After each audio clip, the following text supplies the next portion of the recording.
everyone, Merry Christmas. I'm sure it would probably be more on brand, more what you were expecting for me to say something along the lines of bar humbug.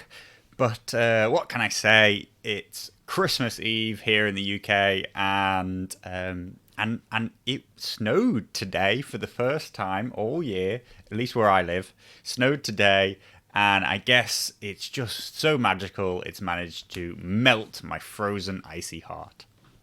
Anyway, it's Christmas, and Simon decided to give us a Christmas present.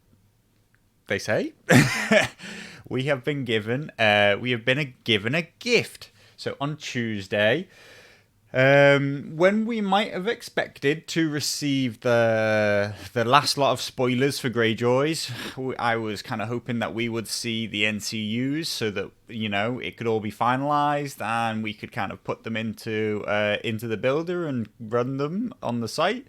Instead, we got given much more than was being expected at that time, or at least than I expected.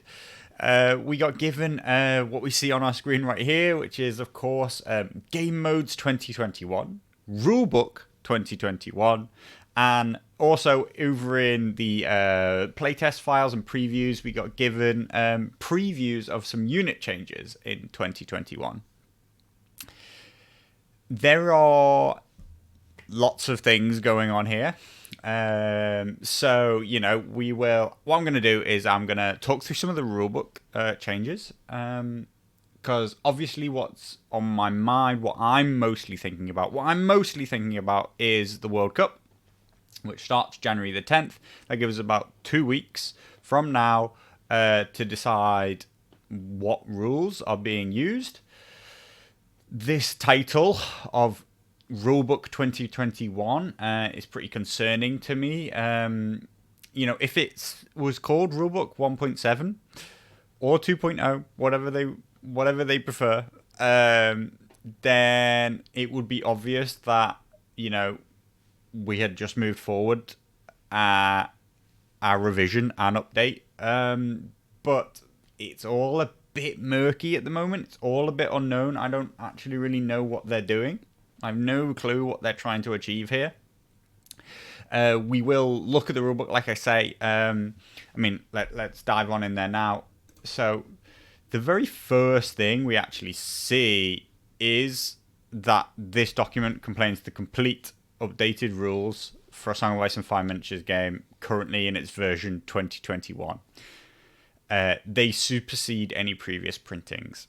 This says, I guess, that these rules are released, right? It says, here's the new rules. The problem is why does 1.6 still exist on the website? Why have they still got it up? Why didn't they just replace it and say, here's your 1.7 changes? I also, like I say, I have a massive issue, and people are going to say, Carl, are you reading too much into it and stuff like that? But you know, like, you have to understand why people do it. Like, why have they decided to do this? Why is it called Rulebook 2021? There are some, you know, suggestions that this is some kind of living rulebook, that it's going to get changed or whatever. But so was Rulebook version 1. It had 6 changes.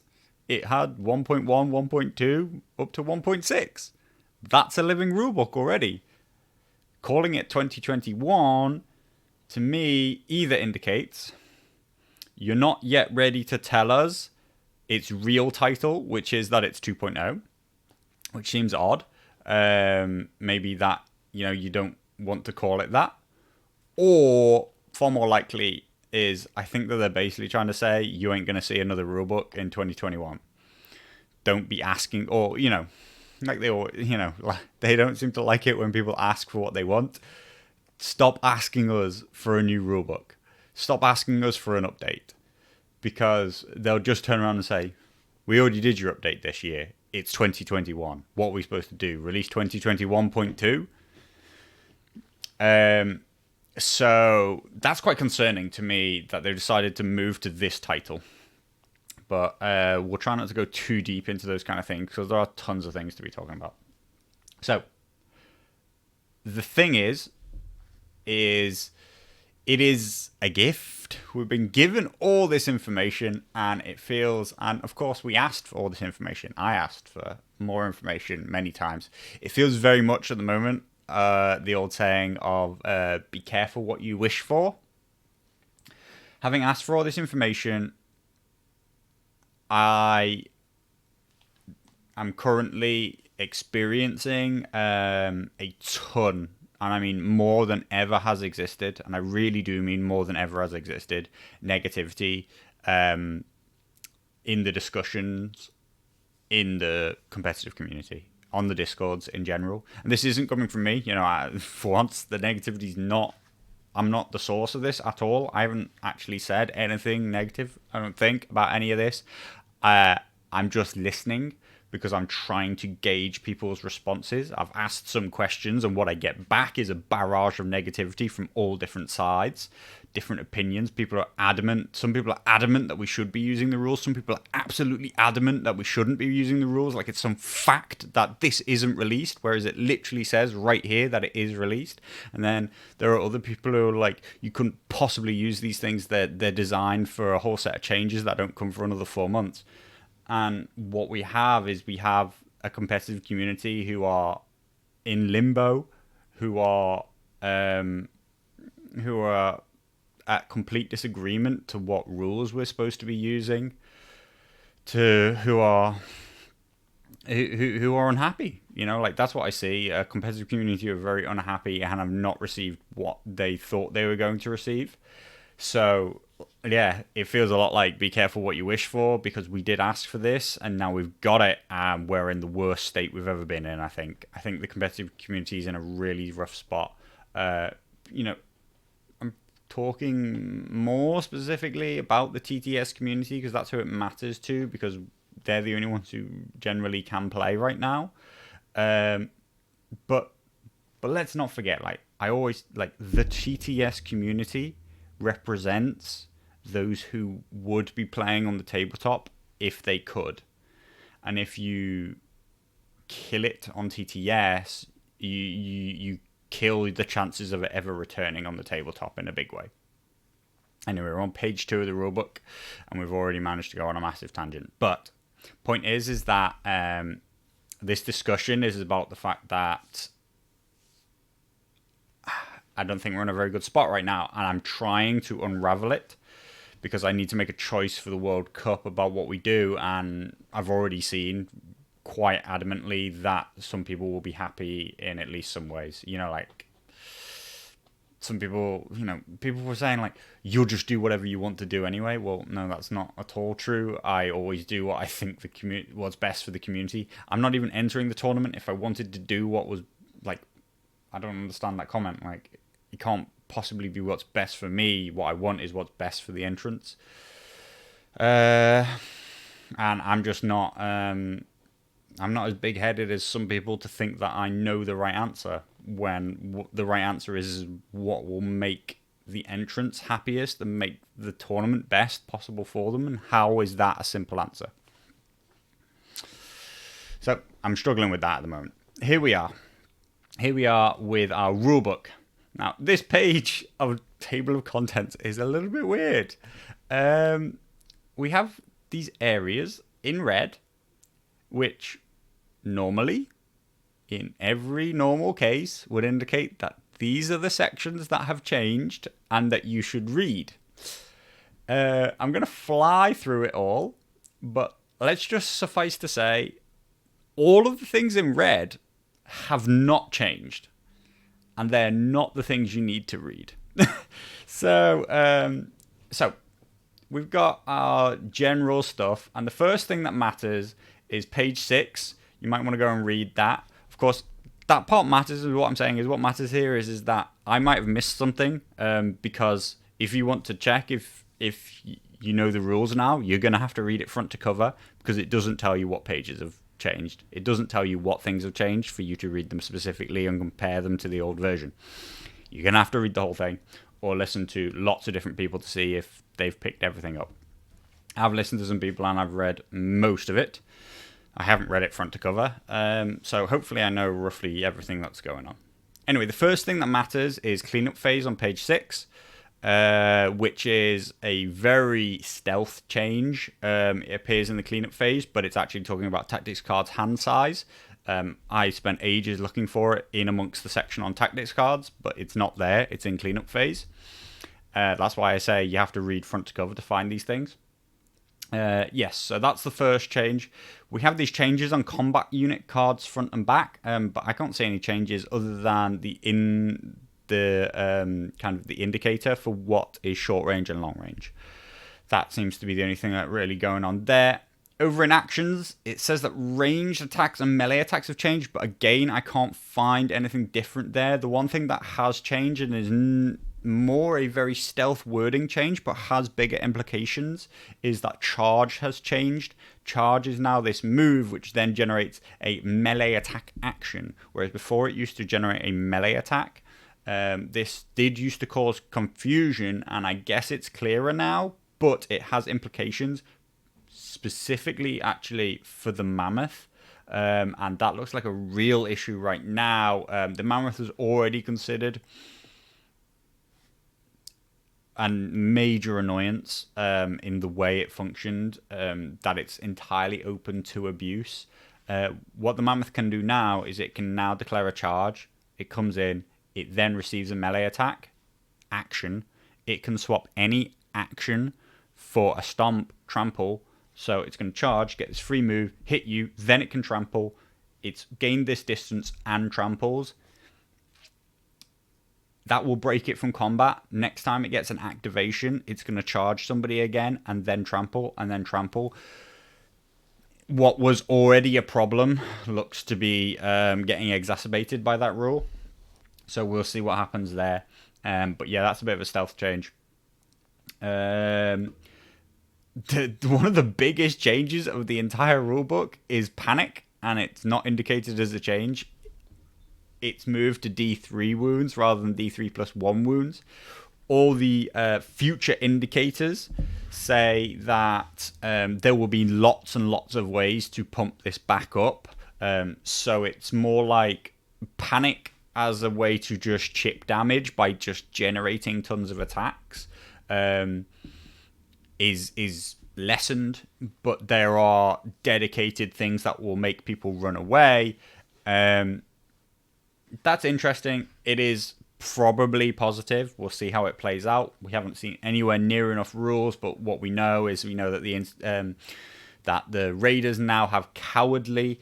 So while everybody else's panic damage went down by 1 wound, theirs went up by 1 wound. I think once you throw in all the units that are going to be able to pump that up by lots of different effects, like the Lannister Guardsman and Lannister Supremacy seems to like do more wounds now, and there seems to be many ways for Lannisters specifically, but also we'll see somewhere I've seen that Starks have a way to push panic damage too. Like, this isn't a Lannister specific specialty here. It just seems that people can push panic damage. I think we'll go back to a time when Free Folk Raiders can just evaporate from a panic test, right? They'll be back to taking 6 wounds from panic. So I think Raiders have been given a real raw deal at the moment, but we're not talking specifically about unit changes. Other than that, I don't think there's anything particularly going on in the tactics board or NCUs, except that, of course, the panic test reducing the number of wounds to D3 from D3 plus 1 has a knock-on effect onto the crown. That, of course, means that it is by far, just without a doubt, the weakest zone on the tactics board now. It was already complained about and talked about as the weakest zone, and you've just reduced its effectiveness by a third. It's currently very bad. I did think that if they were going to change the way panic worked, that the crown should have had a rework. When we think about it, you're effectively having a chance, say the unit's a 7+ morale, maybe say it's even an 8+ morale. you're going to have a roughly, 60-40, 64% or whatever chance to make your opponent fail a test, and then they'll take D3 wounds, averaging in 2 wounds.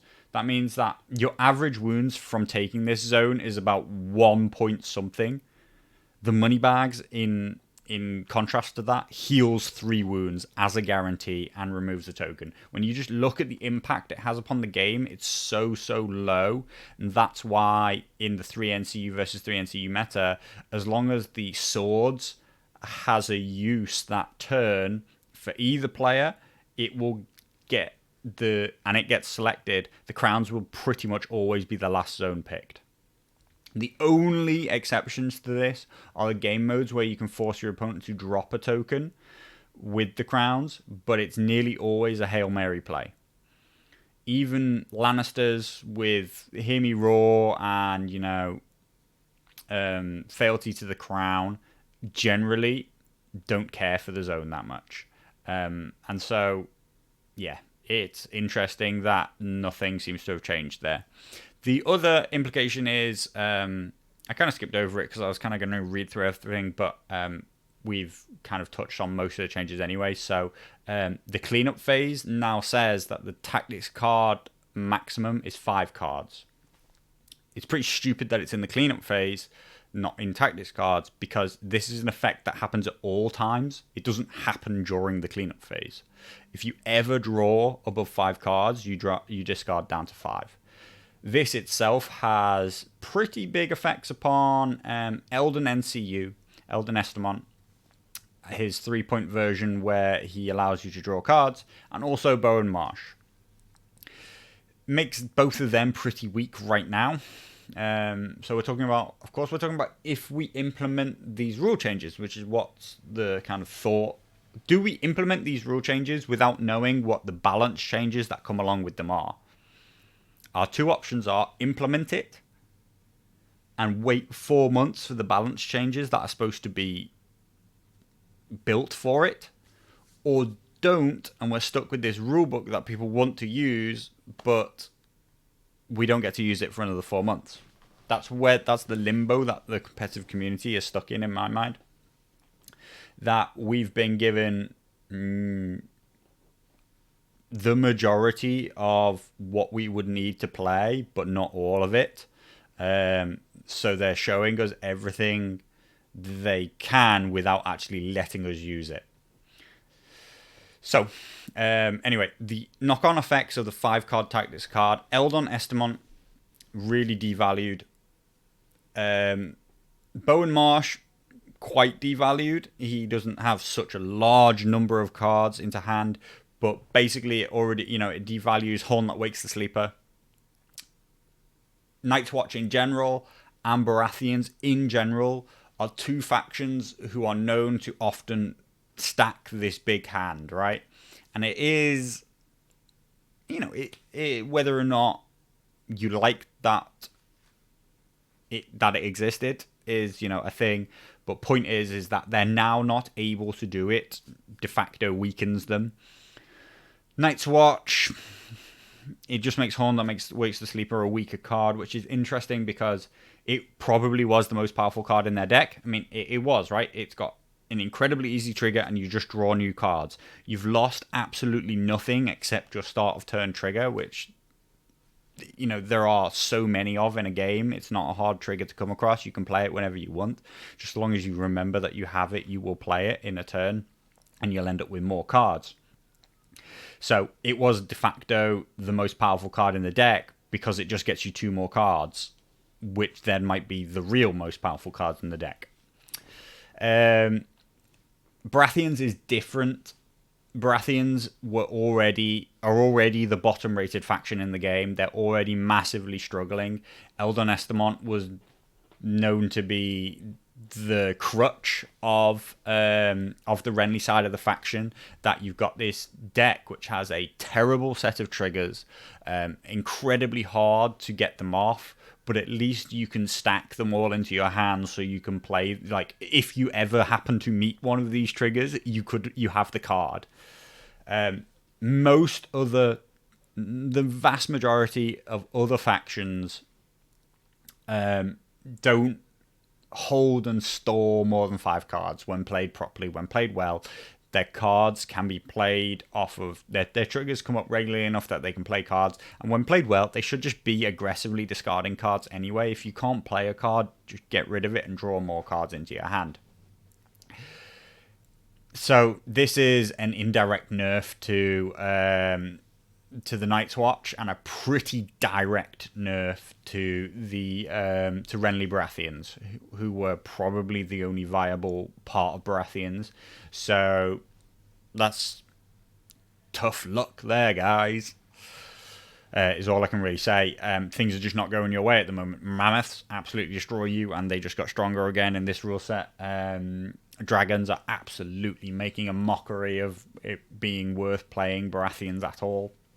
So, yeah, not a good look for them at the moment. So, that all came about because of the tactics board. The only other knock-on effect there is that it slightly weakens the letters zone. Letters was generally considered the highest value zone. Now, that's kind of like a middling way to think about the zone. You know, like I would actually say people, when they get very, very, very good, movement is the only thing that really matters. But like tactics card and movement are the two things that really determine victory in this game when played by good players. And so horses and letters were like these two high value zones. So to lessen letters a bit is probably bringing a bit more balance to the tactics board, but not it hasn't brought the tactics board into more balance, because the amount that crowns got worse is significant. So we now have this one really, really bad zone that only gets taken as a Hail Mary last thing, roll the dice because I desperately need to save a point or something like that. Anyway, Commanders and Tactics deck, I don't think there's any real difference there. Of course, there was mentioned that there'll be more Commanders in the Targaryens who will be bringing 4 Tactics cards and replacing one from the base deck, which is interesting. I do like that mechanic a lot. I really liked it when Davos got it implemented.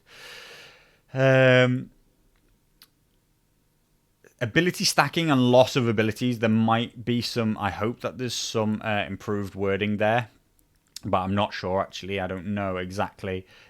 Army construction is all under red, sort of indicating that it's changed, but as far as I know, nothing's changed about any of this in terms of how you pick your army. We haven't seen any neutral changes as far as I'm aware, anything like that, which would be the one thing that we would expect. Terrain has changed, and it is actually quite a big one. The terrain examples and the keywords that they have not changed, so they're in red, but don't worry about them. There is one singular terrain keyword that has changed, and it has quite big knock-on effects. Hindering, i.e. bogs and corpse piles. Hindering now automatically makes you not re-roll dice on the charge. I might go and check the specific wording in a second to check whether or not it gets rid of like lance abilities and stuff like that, because I've only just thought of that. Point is that it's not 2 dice, pick the lowest, more likely to disorder. Sounds like, well, okay, you know, you're not more likely to disorder, but you're in a lot of ways automatically disordered. But you're not actually disordered, you can still play tactics cards. The big one is things like devastating impact, and the automatic 6 that comes from that. Starks can no longer use that card to just say, I'm automatically in and automatically not disordered. Avoiding what is effectively a 50-50 roll, 2 dice with 1 2s making you disordered. Picking the lowest is almost 50-50. So if you weren't thinking about hindering in that way before, then you probably didn't realize how much of a 50-50 chance you were taking if you needed these things to be non-disordered. But point is that we're going to have more allowance of tactics cards, but it seems you're much more set, you're much more reliably going to be able to defend against charges in bogs and hindering. Interesting idea.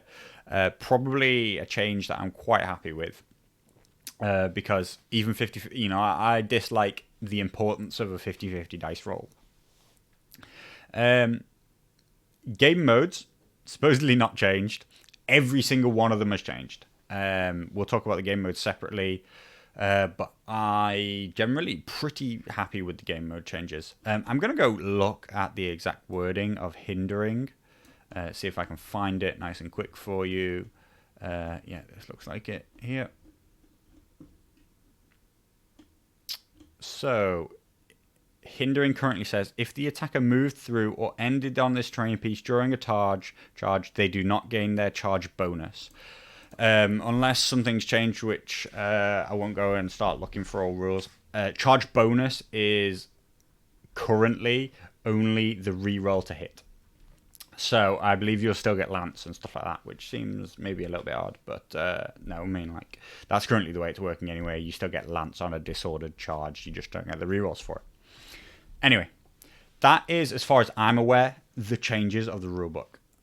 The implications are obviously pretty complex.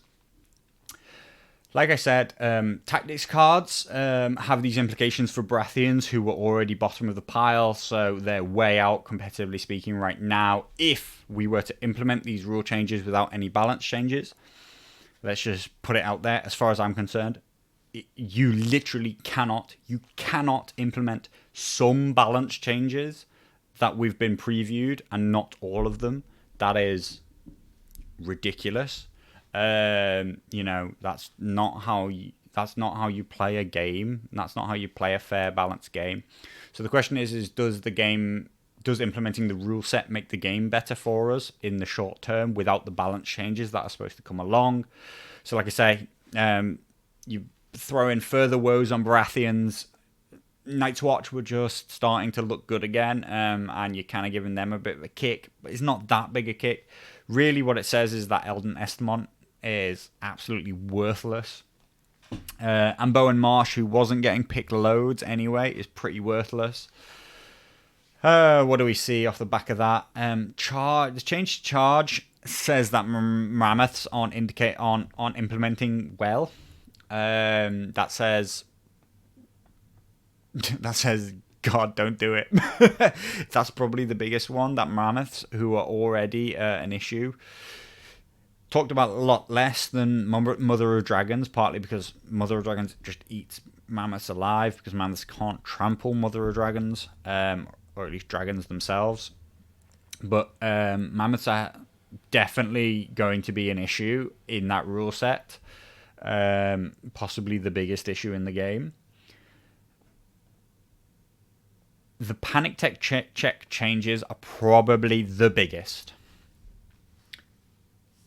Funnily enough, if we look back at 1.6 and we look at what's winning, what's doing well, and you look very specifically at the strategies being played, it has to be, you have to accept that actually Free Folk have been the premier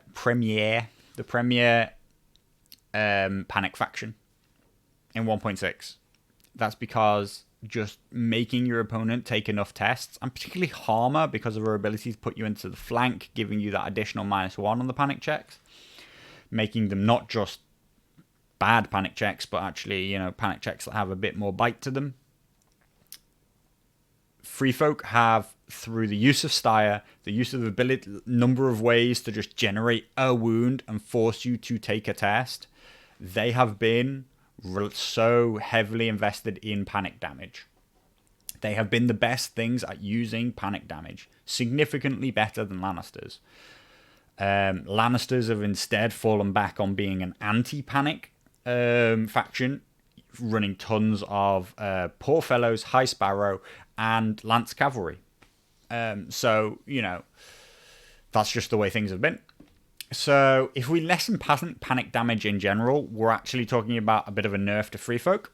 Not an inherent problem. It makes raiders and trappers harder to get off the board. It generally slows damage in its general sense. Obviously, lessens the value of Vicious across the board. Lessens, Lannister supremacy by the same kind of impact. Lessens Cersei, all these things that are based around panic, lessens crowns. lessens the lethality of the game, makes you 1 wound less likely to one-shot things, because one-shotting something is almost always reliant upon you forcing a panic fail.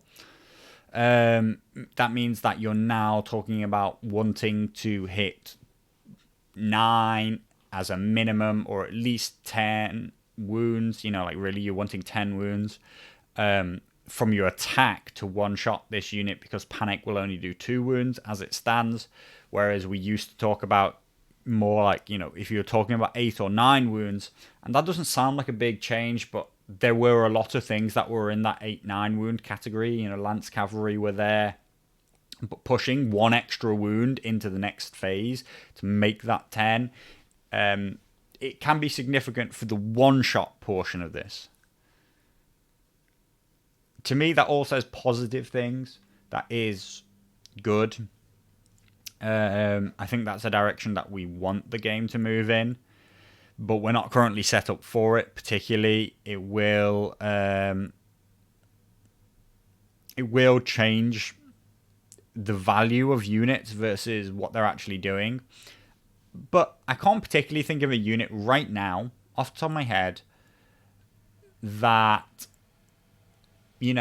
has been hugely devalued, that didn't need to be somewhat devalued. Your biggest losers feel like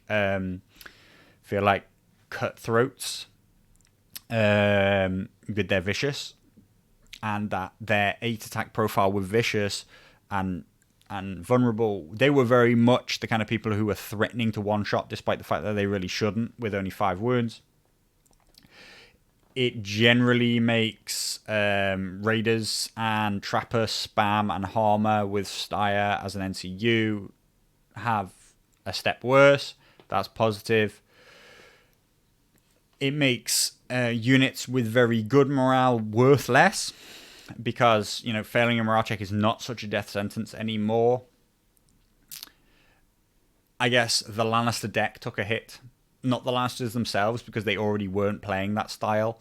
But, Hear Me Roar, Fealty to the Crown, those kind of cards, they've taken a hit from that. Overall, I think that would be good to implement. I'm not trying to pick and choose which rules we're trying to implement. I'm trying to discuss the fact of whether or not, if they were implemented, the game would be in a better balanced state or a worse balanced state.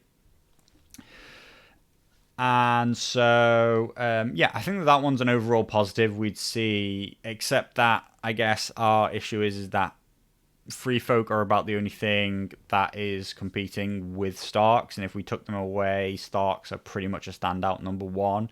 Now we're basically just talking about whether or not Mother of Dragons takes them on. But as I talk about with the charge change, we're talking about giving with one hand to the Free Folk in terms of mammoths becoming ridiculous, while diminishing their value in terms of their previous chip damage panic way of playing. There is, of course, actually, I've just remembered there is another big change, which is keywords for attacks are now definitely supposed to be in there. I was just thinking about chip damage, and of course I believe that precision, crit, etc. have become keywords, though I'm not even sure where they are. So I'll leave that part, but there are implications to the fact that the interaction between precision has now become auto wounds, I believe, has quite a few knock-on effects, supposedly in its interaction with crit blow, but that also has knock-on effects on things like giants, and on Mother of Dragons, I think, and Fire Made Flesh card. There's those things. Then there is the terrain changes. I like them, so I guess that's a positive. I think that, it makes the defensiveness of your bogs and your corpse piles more reliable, less of a luck impact there. So how about the game modes, right? Let's talk about the game modes, because I feel like they're relatively separate but sort of interchanged with it. Game of Thrones become an X. It's not center token place wherever you want. The big one, which I'll come to, is that the objective cards have been totally reworked. The secret missions have been totally reworked. I'll discuss them afterwards. But we get ourselves 5 random pieces of objective rules added onto these fixed positions. Is what it is. The big one here is, well, not the big one here specifically, but one of the big changes, which you'll see used again and again and again, is we now are fielding on a 10-inch deployment. And our objective is 18 inches onto the table. The far side of it is like 18.5 inches once you know how big an objective token is. That means that if I deploy on the objective line, it's 8.5 inches away from a piece of from an objective. That sounds like a movement 4 is an issue. Actually, it's not at all. When you know how to position properly, you can march 8 inches and then pivot, and you fully cover the piece of and you cover the objective. This is actually a huge implication, and I think has been slightly overlooked. It's this use of this X shape of 18 inches on is a huge boon to Movement 4 units. One of the reasons why Movement 4 units were not being fielded very much and Movement 5 was much preferred was because at 6-inch deployment zone, the 4 movement was really hurting a lot of factions. Now, if we lessen the amount of panic damage, we make the game less killy, less damaging, then one of our straight knock-on effects is that Lannister Guardsmen and Baratheon Wardens, both with their movement 4 and Rose Knights, become way, way better when panic damage goes down because they're just harder to kill. And you've thrown in, on top, here's a little bonus, movement 4 is significantly better at taking and holding objectives now. In the past, if you were a very intelligent player, you would use a game mode like Game of Thrones. You would see that your opponent has movement 4 units, and you would place, but you have movement 5, for example, you would place the tokens at a position where movement 5 can get them, but movement 4 can't. It's small things like that at competitive play matter a lot. We've just given a big boon to movement 4 here, so it's interesting. Game of Thrones is roughly what it was, other than that. Clash of Kings has had a whole rework, which I won't particularly go into. Again, 10-inch deployment. The redeploy has gone away. That was a big complaint. I do generally think that Clash of Kings is a big improvement. Winds of Winter, again, we see this X. And we're going to see the mission cards, but specifically you're going to start with 2 particular cards and then pick your own hand up to 6. Very different way of playing, much better, much more like Light in the Darkness. Again, that game mode could be playable now, or not completely hated by the competitive community. Dark Winds, Dark Words is similar-ish to the way it was. It's now got an incredibly aggressive secret mission drafting system where when a friendly NCU claims the zone, you can replace it with discarding the active and replacing it with one of the reserve missions. So every single NCU activation can swap the missions around. So we could swap those missions 5 times in a turn. Plus, when a commander activates, they can forfeit their action to discard an active mission and replace it with the reserve mission. This feels... We'll see. We'll see with that one. I'm not sure. It feels like we will just play a game of swapping the missions continuously. Bit odd. But the missions themselves have quite largely changed. Honed and Ready, one of my old favourites from the beta. Again, we have this X, which is now pretty much just a standard.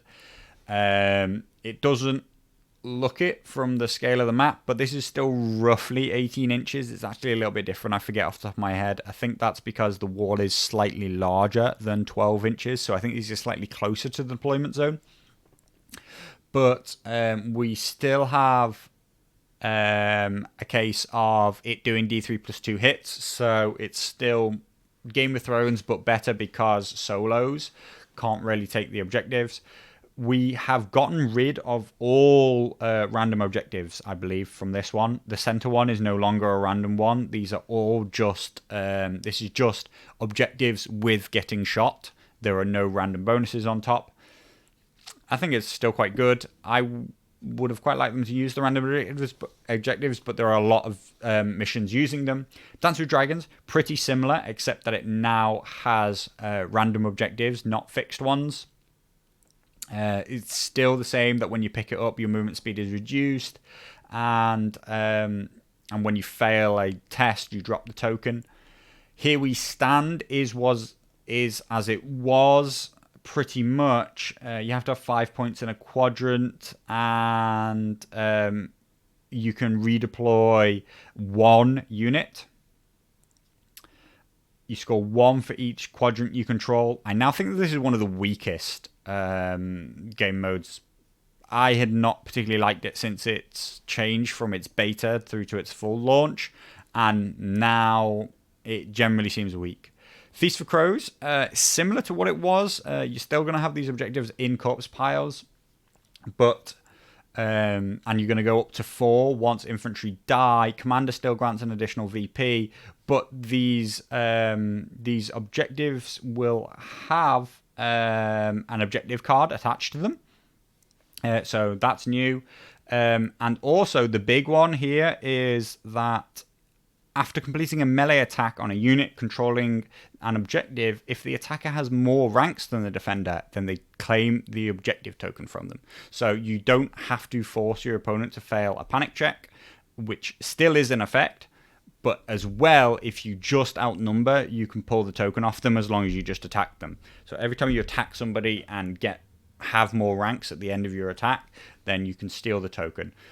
Interesting, make it a lot more aggressive and swapping, because the big problem with Feast for Crows has been units such as Poor Fellows, units such as Berserkers, with really good morale, getting onto the token and then just sitting there with it. You can wear them down, but it takes so many rounds and they just won't drop that token for you. And that was creating quite a slow negative gameplay. The only other aggressive way to do it was to sort of sacrifice units to generate more things. So you'd take this massive risk at the start to generate more tokens on your own side of the board. Probably a positive change there. Fire and Blood, interesting one. It's pretty much the same, except that marked units don't get +2 attacks anymore. They now get given 1 of 4 objective cards, 6 to 10. So we'll have a look at what they are in a minute. But they get given one of these bonus effects that are attached to an objective, not +2 attacks. Other than that, roughly the same. Commander adds VPs.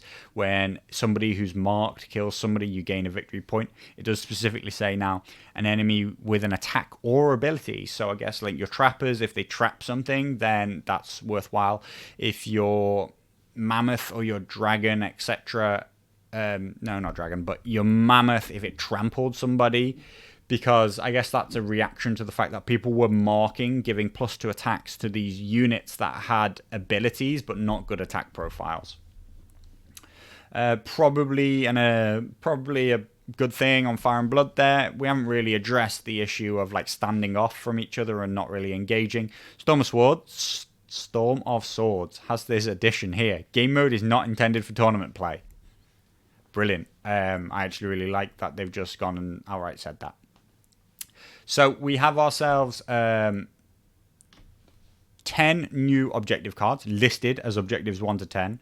So specifically before it told us to use objectives like 6 to 10, I believe.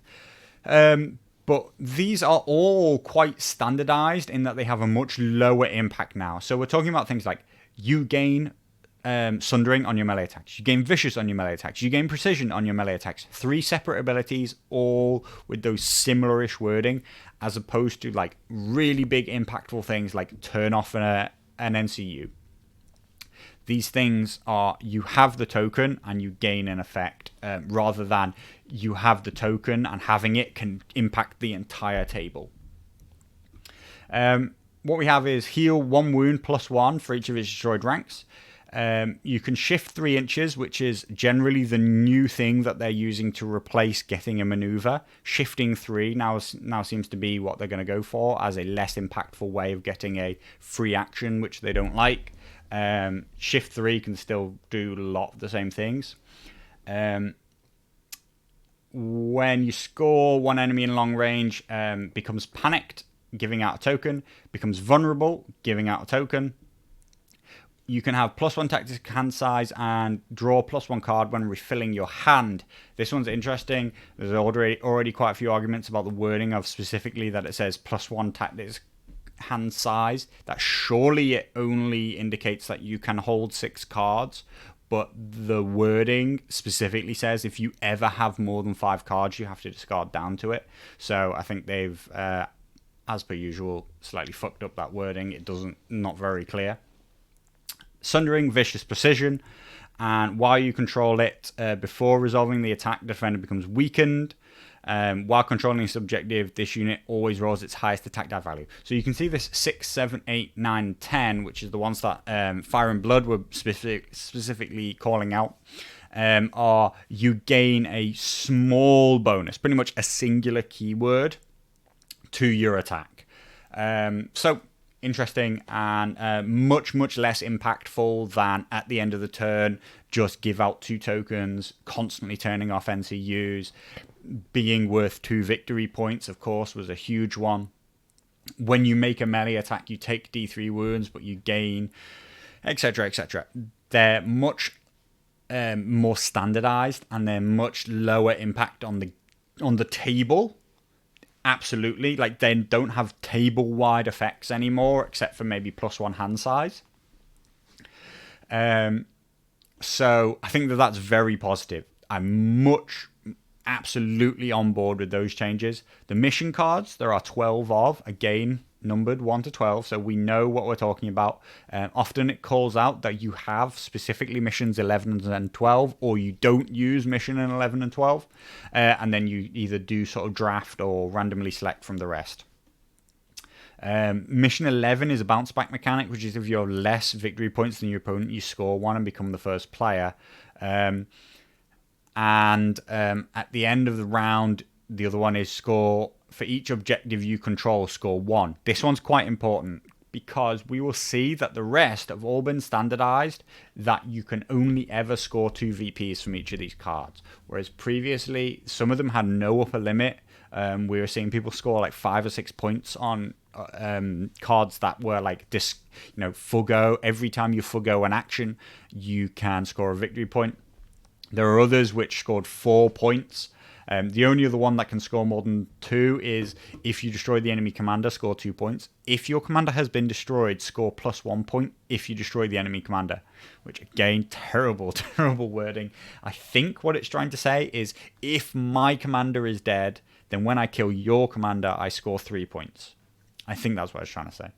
The others are this interesting Greyjoy mechanic, which is that when your opponent claims zones of the tactics board, you gain advantages. Again, I talked about that fact that with Greyjoys, I really like that. Again, very good. It's a way that it leans us towards playing less NCUs. That more NCUs just isn't better because of the way activations work. More NCUs isn't going to be better anymore in these missions. And it's a much lighter, more subtle way of doing it than kind of like any kind of enforced way of pushing their points cost up or anything like that. Or, some people have talked about like every NCU after the first would cost more points or stuff like that. Don't like any of those ideas. I like this more soft effect where controlling the board has negative impacts. So, at the end of the round, if you control center objectives, score 2. So 2 points. If your opponent takes these zones, you can score 1 for each. If your opponent takes these zones, you can score 1 for each. Again, upper limit of 2. If your opponent claims a zone on the tactics board before you do, score 1 point. Interesting, but so low impact. But I guess points are harder to come by in these cards now. If you destroy the enemy commander, score 2 points. If your commander has been destroyed, I think we get 3. At the end of the round, if you have at least one unengaged friendly unit in an enemy deployment zone, score 2 points. That used to score you 4 and was massively, massively in favor of Starks and Free Folk, basically. So that's gone way down, and that's very, very important. At the end of the round, each of your units that is engaged with an... For each enemy your units are engaged with that has fewer remaining ranks, score 1 up to 2. Solos count their number of remaining ranks. Again, that it's got this 2 cap is quite important. It's a bit of a weird one. I guess it's, just if you're winning, roughly, fighting things, but you have to have not killed them, then you score up to 2 points. At the end of the round, you may expend 2 tokens from each enemy combat unit. Score 1 point for each 2 tokens you expended. Seems like quite a high cost, this one, but I guess it's better, much, much better than that. Score 4 points if you have 1 of each token on somebody, which was an absolute, just gotcha of hey, I have Tywin, and NCU, here's 3 tokens, you don't know. I have Mance, there's no way you stop this kind of thing. Once this round, when an enemy destroys a friendly combat unit, place 2 points on that. Remove that and score these when the enemy is destroyed, even if the card is discarded. This is exactly the same as it was, but it has much cleaner wording and kind of indicates that they're going to be done once, again limiting it to 2. At the end of the round, for each objective you control on your opponent's side of the battlefield, score 1 point. Based on the way the objectives are placed, that is 2. Up to 2. Reveal this and score 1 and become the first player. I haven't actually looked at the implication of when this is revealed, but I believe this is you will steal first player. You reveal this at the start of the turn and then you'll steal it, and that all happens before we determine who gets first action. So this is if I'm losing, I can be first player for a turn that I wasn't going to be, and I'll score 1 point. And like I say, 11 and 12 are known to be forced to exist inside your Winds of Winter drafted hand. At the end of the round, for each objective you control, score 1 point. This is about the only one, as we talked about, that goes beyond that easy 2 limit. Overall, this deck is miles better. The consistency at which we score 2 points is very good. The swinginess has gone away. The knowledge of what's there and the consistency are all better. I think that depending on the exact the exact implementation of the way the deck is played, the secret missions are viable as a competitive game mode. What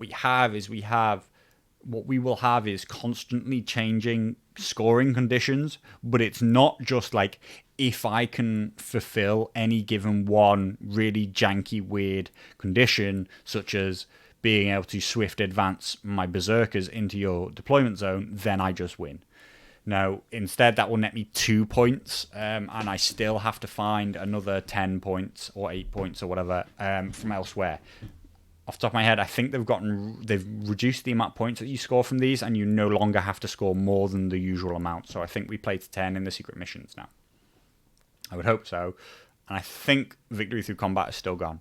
I didn't look closely enough to them.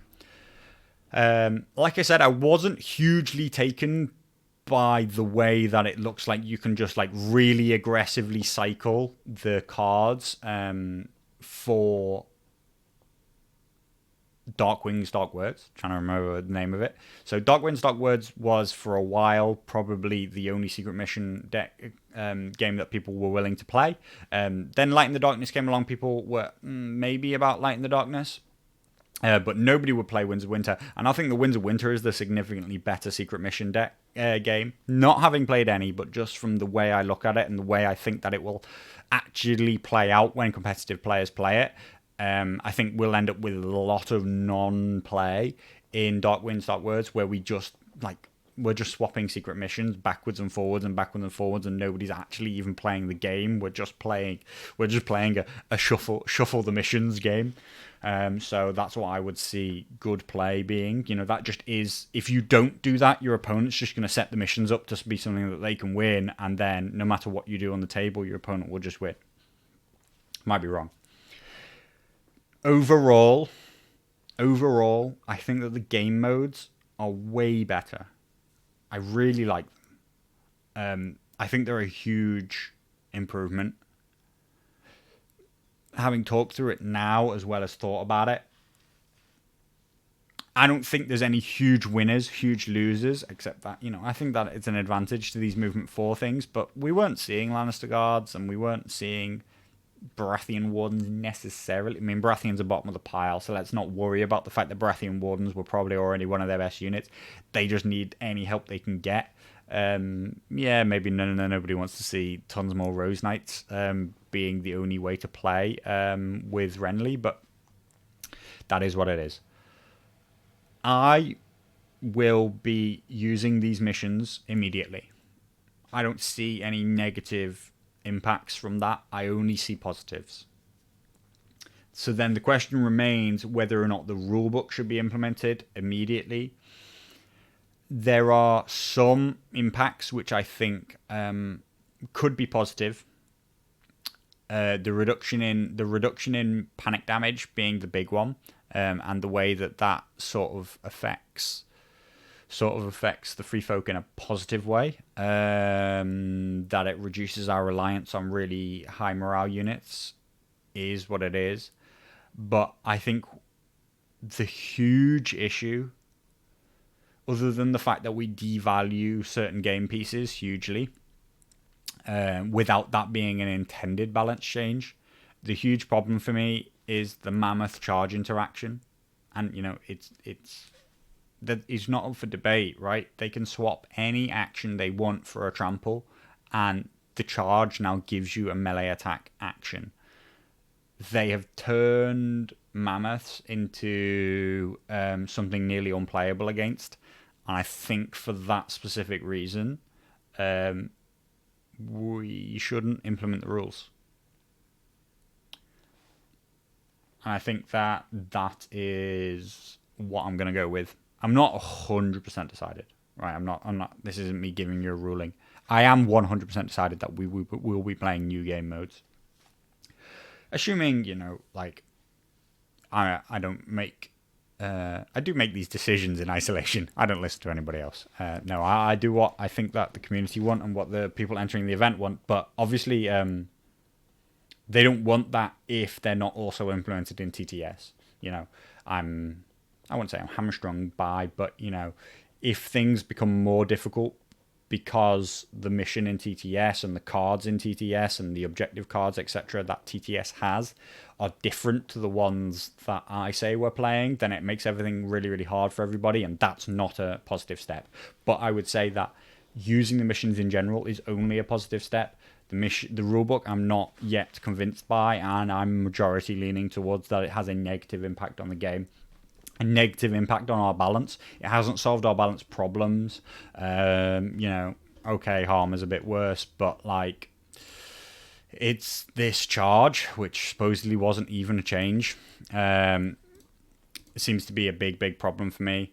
Like I say, I like the terrain. I have no real issue with the hand size tactic card limit, because it is what it is. The panic changes have some positive implications when the balance changes come. When we see factions and units being able to force that damage back up to where it sort of should be as a premier way to kill people, but only now specifically when you're supposed to be able to, as opposed to just the more dice, the more attacks I generate, the better it is. I'm not going to look at all at the previews of the units. Previews of the units are worthless until you have them all. You can look at them and be interested in what implications they're going to have for the decks and the units and stuff like that. The overarching ones are that it looks like 3-point NCUs are getting wiped out, that we're going to move to 4-point as a minimum for NCUs. We might even having seen Walder, a 5-pointer, go to 4, and Jaqen, 5-pointer, go to a 4, we might even see non-existent 5-point NCUs. All NCUs might be standardized at 4 points, which would be interesting considering that would be very, very... Being able to change the points value of something is one of the easiest ways to be able to balance things. If not, everything has to be balanced exactly around its ability, not its ability versus its cost. But they realized that outside of 5-pointers pretty much weren't getting used other than Walder, and 3-pointers were just getting spammed. So I guess if they can't balance it, it's better if they can't come up with better balance. It's better that they hold their hands up and say, we can't balance that point cost, so we're just going to move them all to 4 and try and balance their abilities. That is a positive step. People should admit, it's better that they admit is the wrong word. It's better that they accept that they can't get something right and stop trying than keep trying to force something like, okay, 3-pointers are overused, but we should just lower their abilities. 5-pointers aren't getting used, make their abilities stronger. Just if you having problems getting people using 5-pointers and having too many people using 3-pointers, it's fine to just say, let's make them all 4. Other things, there's a ton of visions and flames. Like I say, I'm not going to hugely go into that. I think that when you read through the changes, they're not that big, right? They have not changed the game in some fundamental way, right? The rulebook isn't that different. Panic, a little bit different. Cards, a little bit different. Subtleties of charge has huge implications on units that exist within the game. So the people who are crying bloody murder about the fact that they have to be playing the new rules or can't possibly play the new rules, they're not released yet. Oh no, we couldn't possibly play the current rules. Why would I want to bother when I know that there are better rules out there? The rules have barely changed. The units are getting completely redone in 4 months' time. 4 months plus. 4 months plus. Quarter 2. I wouldn't be surprised if it's 6 months. If you are wanting to play with new units, then you're just going to have to stop playing for 6 months, right? People are arguing and discussing about what we should and shouldn't be using. If we move to the new rulebook, I think we create more problems than we solve. And so I don't think that there's any reason to. Also, it will be a ton of new questions in terms of how does this tiny little interaction work? And again, just as the developers have probably missed some, I've probably missed an absolute ton of really small wording changes that have knock-on effects onto the way a rule interacts. And I haven't found it, until somebody goes to play the card and somebody says, oh no, that's not what it specifically says anymore. It has this thing. We don't know what they are.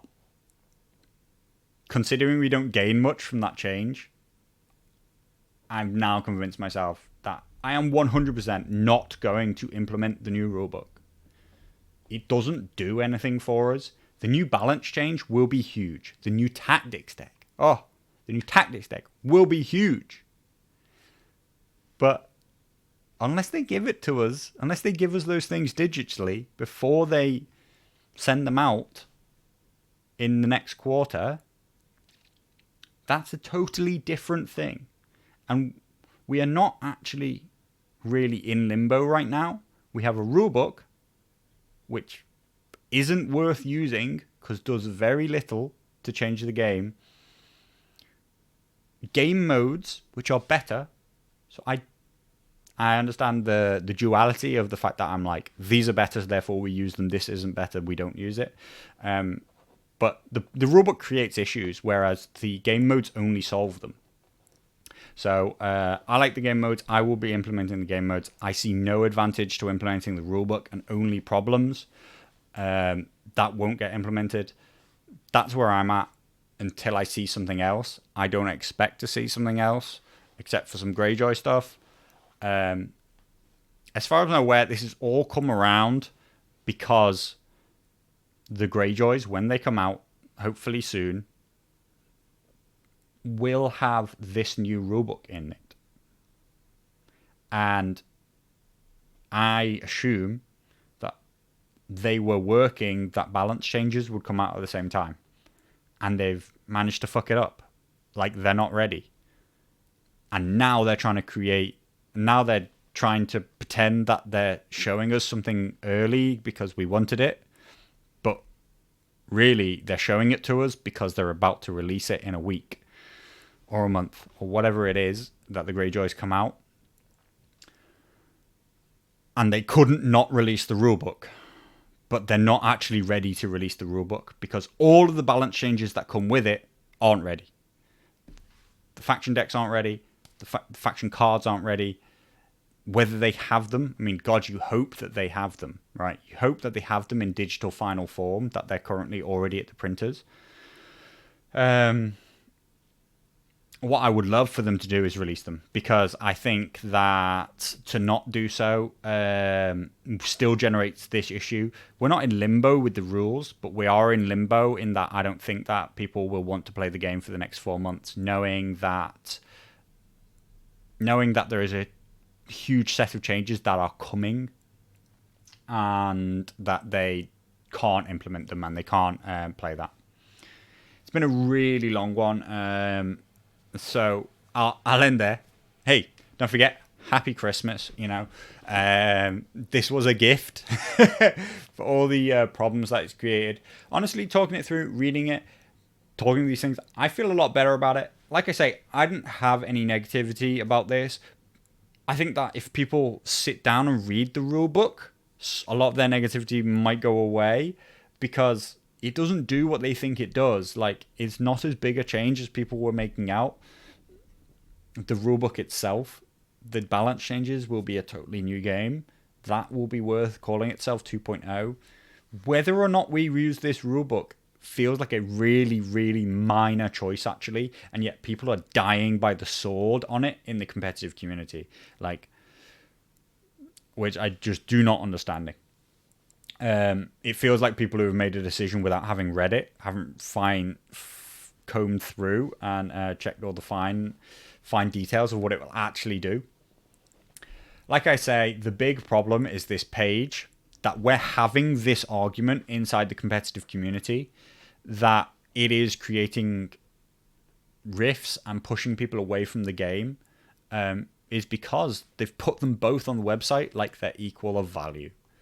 That this is this thing which will happen in the future. I mean, 2021 is literally the future. It's still 2020. But at the same time, the document says this is live and it supersedes all previous versions. So then why does Rulebook 1.6 and Game Mode 1.6 still exist on the website?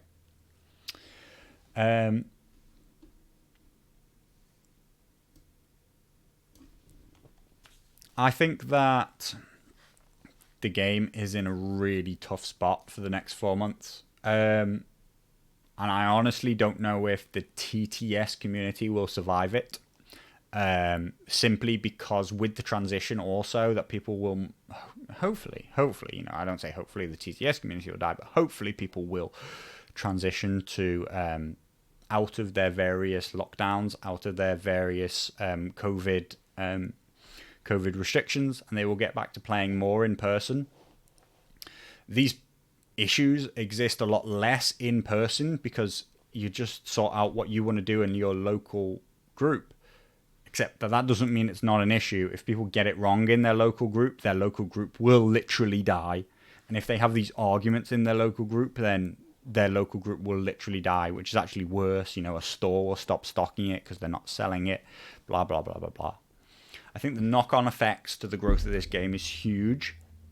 And the situation we're in is an absolute clusterfuck. Like, I cannot understate the fact that, I'm not talking about any problems with this balance. I don't dislike any part of it except for this mammoth implication. The fact that it's not released is a disaster for the game. The fact that the two things are coming a quarter apart is a disaster for the growth of the game and the recovery of the game. And I've said on numerous occasions that quarter four, which then, wasn't good, and became Quarter 1, these two things are required to save the game from them having something of a disaster during the COVID period. We're still in the COVID period. They've had a disastrous COVID period. When a year ago, for 1.5.1, pre-COVID, I saw a really bright, shining future for this game that it could become, like a thing which grew because of its IP and things like that. And these continuous mismanagement of these kind of things of the game are what I think have stopped it from being able to achieve that potential. And I think they need to fix it really, really fast. To me, the only thing that they can do now is digitally release all of the balance changes right now, if they have them. When Greyjoys come out, if they don't have them yet, or if they want to do that on the release of Greyjoys, I think that can that will buy them the goodwill and the and will bring everybody back to wanting to play the game. But actually what they've done is they've created this limbo situation between the rules and the units, which they aren't the same, and that's not a good situation for them when what they need is they need a really good situation, because things haven't been good for quite a while. It also would be them following through on their concept that they will update things again in a year after 1.5.1, whereas they've already basically, it seems, allowed that date to slip to, okay, it's actually Q2, and then next year it'll be like Q3, and we'll park the idea that I think that they should be balancing every 6 months or more regularly, and the fact that Rulebook 2021 indicates that they're not going to do that. Also, if we weren't going to go into it, but if you look very closely at the playtest files, they no longer say version 1.6 or 1.7 or 1.5 or anything like that on them. They say 2021 on them, which again says this is your 1 year's worth of balance. I hate that part of it, but if they at least give it to us all at the same time, then we have a game state that we can play. For those who can play in person, they will play in person. Those who can play on TTS will play on TTS. And that will keep the game alive long enough for something to come along. If not, then I don't know if it will survive. Like, I really don't. I'm just being straight up honest with you. I think you will stop seeing people. People won't be there desperate to play this game when they get chance back to come to the tabletop. That's my opinion, so happy Christmas on that message. The World Cup, we've together, me and you, me and the listeners, you've heard the literal thought process that I've gone to and why I've come to these conclusions. We will be using new game modes and old rulebook, and yeah, that's final. So don't be coming at me and telling me why you think it's a terrible choice. I also heard some people were telling me that I should be banning Mother of Dragons and Mammoths. Like, that's not my job. Like, if Simon can't release balanced units, there's nothing I can do. Like, the only other thing we can do is run an ELO event, but they're not perfect, and they're still working out the kinks. There was never any intention that the World Cup would be an ELO rated event. It's still slightly over, it over promotes the use of the bottom commanders. So far we've seen that, they're all won by nearly the bottom rated commander in the game, whereas we should be seeing a mixture of commanders winning. Not the top tier. They are almost exclusively not going to be able to win. But people have been telling me I should ban dragons, ban Mother of Dragons, ban mammoths, because people don't want to play against them. Well, there's nothing I can do about that. Like, if you don't want to play the game in the game that's been released, then... So, that ain't happening. I ain't banning nothing. I don't ban things. The site already will use the ELO values to say that your rating won't go up. Don't forget, like, ELO is always in effect on the site in terms of your rating. If you want to get a good rating, then use a low-rated commander and win games. If you want to win the tournament, then play whatever you think will win the tournament. If you don't want to play because there are Mother of Dragons and Mammoths, that don't blame me. Blame the developers. They're the ones who released them. It's not my role to ban stuff. So that's where we're at with that. I do hope that the World Cup gets bigger, because as I've talked about, it's not as big. It's not as big as it deserves to be. It's already a massive indicator that the competitive community is in a very bad state. It's not going to happen, but I do think that the World Cup would double to triple in size overnight if they released all the updates before the World Cup started. If they did that, then everybody would want to play the game again, and that I think that is representative of like people's interest in the game. If they leave it in this state where people aren't interested in the game for the next 4 months, then it might not be there anymore in terms of, well, you're still triple the number of people who want to play, but triple of 0 is still 0. Obviously overstating things that it will be 0, but if you've halved the number of people who wanted to play and then you triple it back up, you've still not got very many people. This could be the longest video ever.